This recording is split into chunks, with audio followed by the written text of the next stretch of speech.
வேலூர் அருகே ஓடும் ரயிலில் கர்ப்பிணிக்கு நடந்தது என்ன? பாதிக்கப்பட்ட பெண் கண்ணீருடன் கதறல்.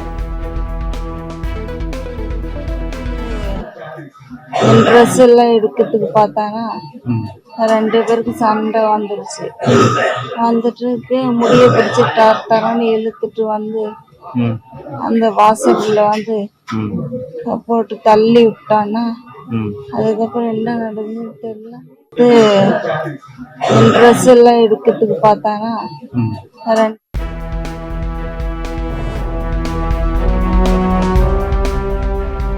பாலியல் சீண்டலில் ஈடுபடும் சைக்கோ குற்றவாளியை வெளியே நடமாட விட வேண்டாம்.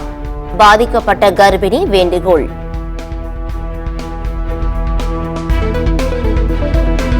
வேலூர் ரயில் சம்பவம் மாநிலத்தில் பெண்கள் பாதுகாப்பு குறித்த கவலைகளை எழுப்பியுள்ளது. எஃப்ஐஆர் நகல், விரிவான அறிக்கையை 3 நாளில் தாக்கல் செய்ய தேசிய மகளிர் ஆணையம் உத்தரவு.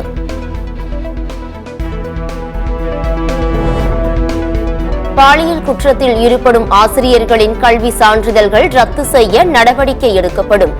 பள்ளி கல்வித்துறை அமைச்சர் அன்பில் மகேஷ் உறுதி.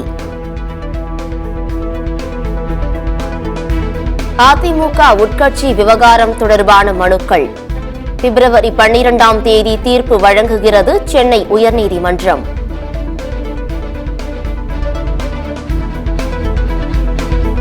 தேர்தல் முடிவுக்கு முன்பே குதிரை பேரத்தை தொடங்கிய பாஜக.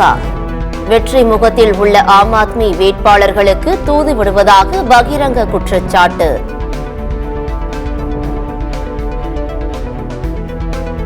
தலைநகர் டெல்லியை ஆளப்போவது யார்? வாக்கு எண்ணிக்கைக்கு தயாராகும் டெல்லி.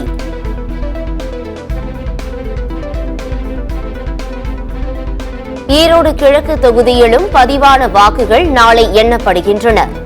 சத்தியம் டிவி நேயர்களுக்காக நொடிக்கு நொடி துல்லியமான முடிவுகளை அறிய பிரத்யேக ஏற்பாடு. மகாராஷ்டிராவில் மொத்த வாக்குகளை விட தேர்தலில் பதிவான வாக்குகள் அதிகரித்தது எப்படி? தேர்தல் ஆணையத்திற்கு மக்களவை எதிர்க்கட்சித் தலைவர் ராகுல் காந்தி கேள்வி.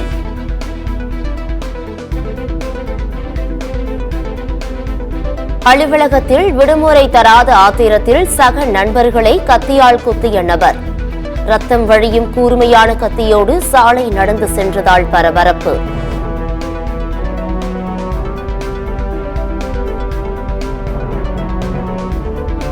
தமிழகத்தில் வழக்கத்தை விட 2 முதல் 3 டிகிரி செல்சியஸ் வெப்பம் அதிகரிக்கும்.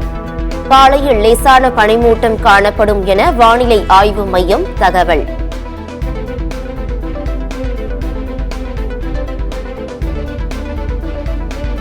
நாட்டின் வளங்களை கார்ப்பரேட் கம்பெனிகளுக்கு தாரை வார்ப்பதா?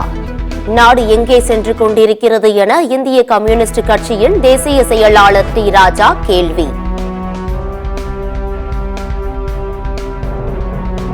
திருநெல்வேலி அல்வா ஃபேமஸ். ஆனால் மாநிலங்களுக்கு மத்திய அரசு தரும் அல்வா அதைவிட ஃபேமஸ்.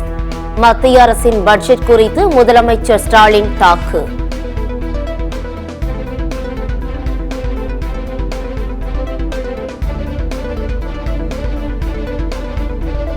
ஈரோடு மாவட்டம் பெருந்துறை அருகே பழைய இரும்பு கடையில் தீ விபத்து.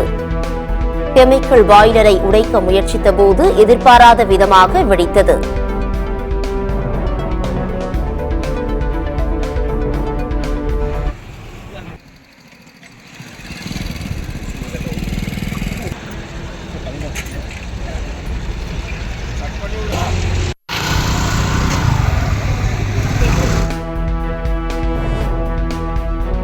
சிவகங்கையில் காவல் நிலையத்திற்குள் புகுந்து பெண் எஸ்ஐ மீது தாக்குதல் நடத்தியது அதிர்ச்சி அளிக்கிறது.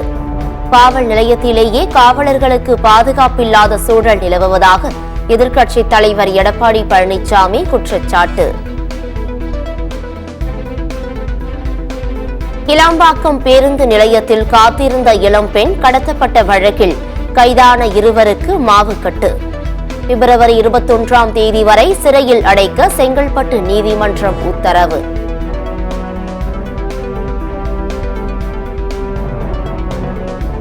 இலங்கை கடற்படையால் கடந்த டிசம்பர் மாதம் கைது செய்யப்பட்ட ராமேஸ்வரம் மீனவர்கள் 13 பேர் அபராதத்துடன் விடுதலை. மற்ற இருவருக்கு 2 ஆண்டுகள் சிறை தண்டனை விதித்து இலங்கை நீதிமன்றம் உத்தரவு.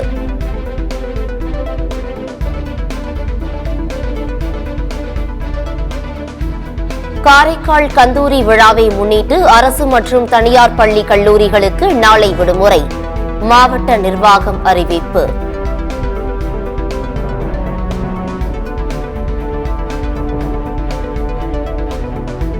கள்ளக்குறிச்சியில் வடகிழந்தில் கிழக்கு கிராம நிர்வாக பெண் அலுவலர் மீது சாணம் வீசப்பட்ட விவகாரம். பாதிக்கப்பட்ட VAO-வை தான் மிரட்டவில்லை. ஊடகங்களில் வெளியான செய்தி தவறானது என சங்கராபுரம் MLA உதயசூரியம் மறுப்பு.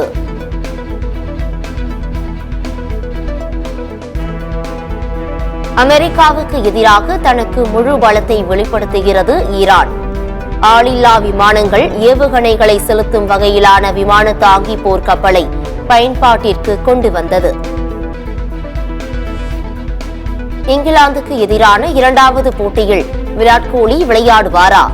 துணை கேப்டன் சுப்மன் கில் மறைமுக பதில்.